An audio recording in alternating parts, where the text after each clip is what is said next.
We have some breaking news as the Los Angeles Lakers have made a surprising signing as they have signed yet another center, and they addressed their center position both yesterday with the starting center and today with their backup center. And this one is a familiar face. We're going to dive into exactly who this is, discuss what it means going forward, as well as break down some other reports that have continued to fly surrounding the Lakers. But folks, Rob Pelinka has done it. He's acquired 2 centers in a matter of 2 days, and we're going to break it all down. But before we get into it all, you guys have been absolute beasts with the support lately. If you want to continue helping me out and helping everyone else here on the channel, make sure to hit that subscribe button. Thank you guys again for your continued support. Also, quick note, I'm not at my current setup right now. I wasn't expecting the Lakers to make a move, so bear with the setup, and you guys have been unbelievable with the support, so thank you guys for that. But I had to get this up for you guys as fast as humanly possible, so of course had to still have my laptop with me. So I got the video up right now, folks. This is breaking news, and this is coming out of from Shams here, and it's very surprising, quite frankly. I did not expect this to happen. You see here from Shams Charania, free agent center Jackson Hayes agreed to a 1-year deal to return to the Lakers. Hayes' agent Bill Duffy, and of course Marlon Harrison of the WWE basketball, or WME basketball, not WWE,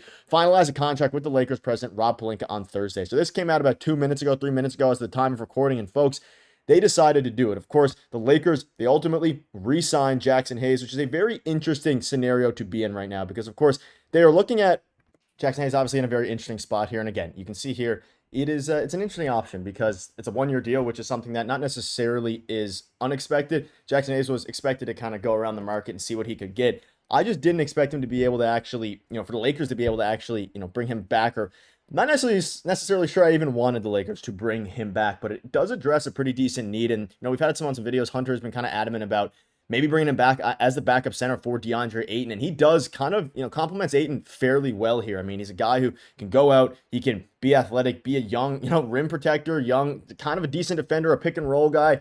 It is a very interesting one. And you can see this here. Hayes is back. He was good for us post Davis in the regular season last year, despite what anyone says. And this is where I want to get your guys' opinion down below, because obviously you look at it from, the Lakers' point of view here, and you think about it from after he got, Luka Doncic as his partner. Of course, once Anthony Davis left, Jackson Hayes was the starting center down the line for the rest of the year. But JJ Redick didn't play him, or rather played him, for a little bit, but then didn't really play him in the playoffs because of he was running the small ball 5. We all know the debacle that happened there. But you look at his stats, you look at things there, like, let's have a look at his stats here for a moment, because I honestly wasn't expecting to even make this video because I didn't think they were going to re-sign Jackson Hayes. And what this means going forward for the other moves is still up in the air and is a little bit questionable. But of course, we'll leave it here for now. Let's look at his stats. The Lakers last year, Jackson Hayes averaged basically 7 points a game, 5 rebounds, and an assist. So, and blocks, basically a block a game. So essentially, he is a adequate backup center. Is he a starting center on a playoff team? No. Is he a backup center on a championship team? It is yet to be seen. But what we do know is he has chemistry with the locker room. He has chemistry with Luka Doncic as well. And I would assume and trust that Rob Pelinka, I still think more moves can come here. Like, I'm not even ruling out another backup center, whether that be Al Horford, whether that be a guy like Nick Richards. And I say backup center, he could still end up being the 3rd string center. I think it's a very realistic possibility. Of course, I got this video up, as fast as I could. So the actual details for this haven't came out yet. Whether they use their biannual exception on this, how much it ends up being is, of course, all up in the air at this juncture. But it's a very interesting situation to be in because the Lakers now, we'll dive into the whole thing here, but Trevor Lane makes a good point. The Lakers get a backup center, but question is, does this end their pursuit of Al Horford? That's a great question, and one that, quite frankly, is still up in the air. And of course, I'm sure as reports come out, we'll get more and more details surrounding if they go ahead and are going to be continuing to pursue a backup center in free agency or via trade, because Shams has come out, there's been multiple reports come out revealing that, hey, moves are going to be coming for this team, and they're going to be coming very, very soon. It was just a matter of kind of what, how fast and who it is. And ultimately, they decided to go with Jackson Hayes. And I found this here, and this was from 4 months ago, and I wanted to just bring this up, and this isn't a report, this is just a Reddit thread, and it was 4 months ago when the season ended, essentially, and it may have actually been during the season, whatever it was. And someone basically said, what do you guys think about Jackson Hayes as our backup center for 2026 and beyond? You can see the top voted response here. Jackson can be a full-time starter with Luka on this team. I've seen him start playing really well with Reaves, and all I know is Koloko needs to be on the next thing because he is trash. And of course, people talking about, I'm not here to, trash talk Koloko. I'm not really focused on this part of it. I'm talking about the Jackson Hayes part. And it seemed like this was kind of the sentiment during the regular season, especially, that Jackson be a full-time starter with Luka on this team. I disagree with that. I think he can be a decent bench player, but a lot of people tend to forget how much of a beast he was at times with Luka Doncic starting. Like, there was pick and rolls. Of course, Jackson Hayes then got injured. They started moving a bunch of different things around. And of course, you look at it now and like, he was fine for a while, and Clutch makes a good point. Like, he was pretty good for the Lakers post Anthony Davis run. And I think that for a team that needed a backup center, that wanted length, that wanted youth, I mean, Jackson Hayes checks every one of those boxes. He's still young, going to be entering his age 25 season. He's played with Luka Doncic before. He's very athletic. He can get up. Not a great rebounder, but not a bad rebounder by any means. He's kind of like, he's a meh rebounder. And they have DeAndre Ayton, who's a menace on the glass. I think it overall works pretty well here for both sides. And ultimately, the question now is, do they keep going, right? Do they continue to add centers? And that's what I'm, again, leave in the comments right now.